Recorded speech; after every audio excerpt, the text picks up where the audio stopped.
Summer is undeniably the best season, and I'm prepared to defend that belief any day. My love for summer isn't about partying or drinking, but rather the connection to nature, warmer weather, and the outdoors. When the heat arrives, I spend far more time outside than inside. It was a warm night in mid-June a few summers ago when this happened. I was around 17 or 18 at the time. Near my house, there's a massive nature preserve, almost 1,000 acres. Even now, there are parts of it I haven't explored. Two friends and I decided to camp there one night. Technically, camping there was forbidden and borderline illegal, but we figured no one would catch us in such a dense forest. We just had to trek as deeply as possible. Chuck was the camping enthusiast of our group, always ready with his extensive knowledge of knots. Our other friend Jackson was always the one to bring the drinks. If we weren't drinking, Jackson wasn't happy. As we packed up Jackson's car, I felt the gentle summer breeze. The weather was perfect, not too hot, not too cold. After about half an hour of walking, we found a small, flat clearing, perfect for setting up camp. We pitched our tent, following Chuck's instructions, and set up our chairs.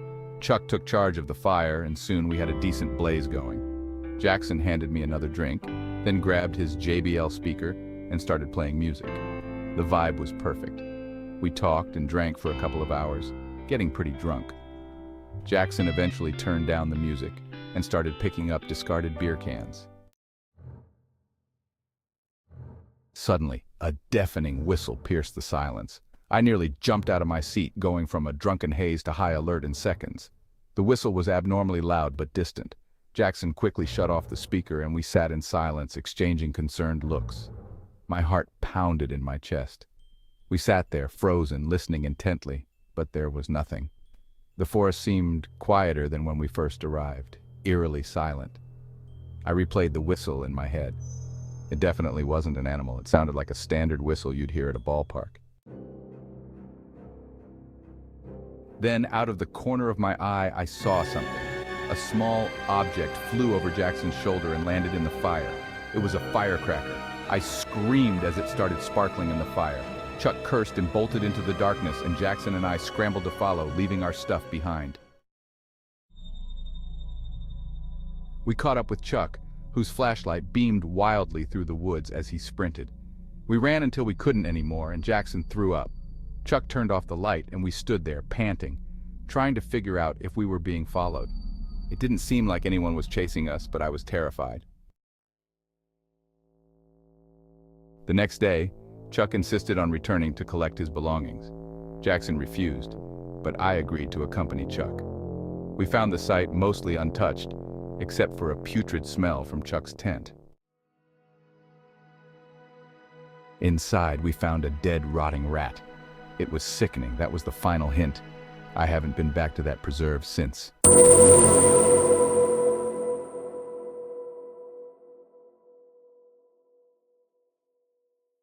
I once reserved a vacation rental in Arizona for a job interview, as it was far from where I lived.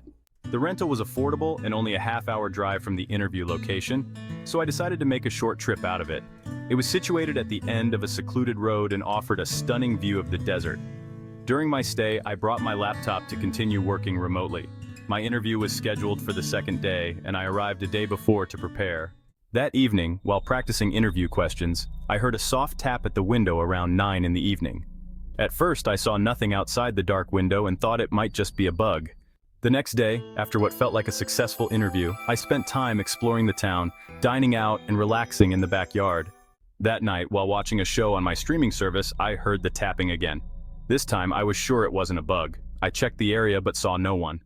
Later that night, I heard a distinctive clicking sound like someone clicking their tongue, coming from the distance in the desert. I spotted a figure in dark clothing, standing not too far off. After confronting the figure, they quickly left. I suspected it might have been the rental host, although that was just speculation. On my last night, after watching a couple more episodes, I turned off the light and immediately heard a soft click from the closet. Alarmed, I grabbed my things, rushed to my car, and called the authorities. The police arrived quickly and searched the house with me, but we found no one. After the incident, I left for a nearby hotel. Despite contacting the rental service and the host, I only received a partial refund. No signs of forced entry were found, leading me to believe that the person might have had a key, though I still wondered if it was just a stranger taking advantage of an opportune moment.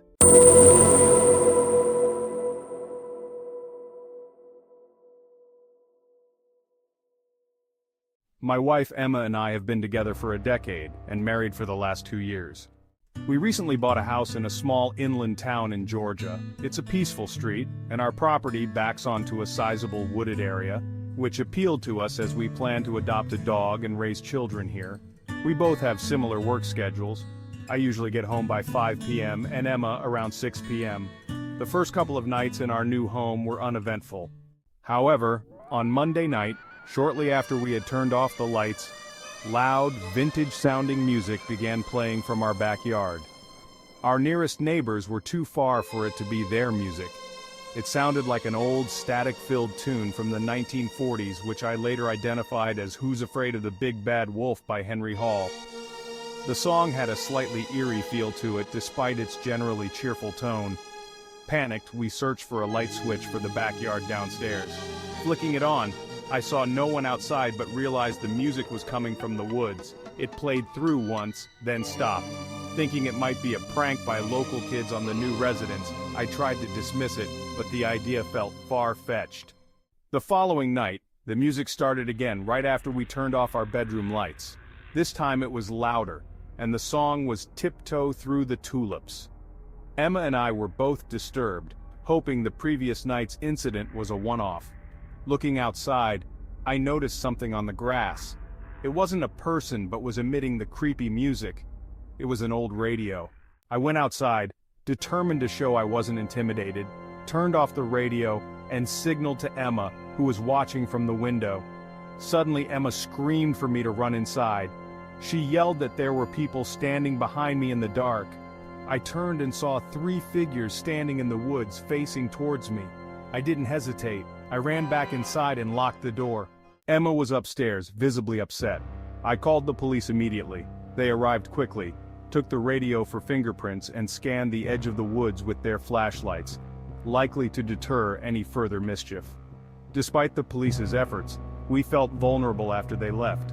Thankfully, there have been no repeat incidents since then, but we remain cautious, ready to capture any future disturbances on video if necessary.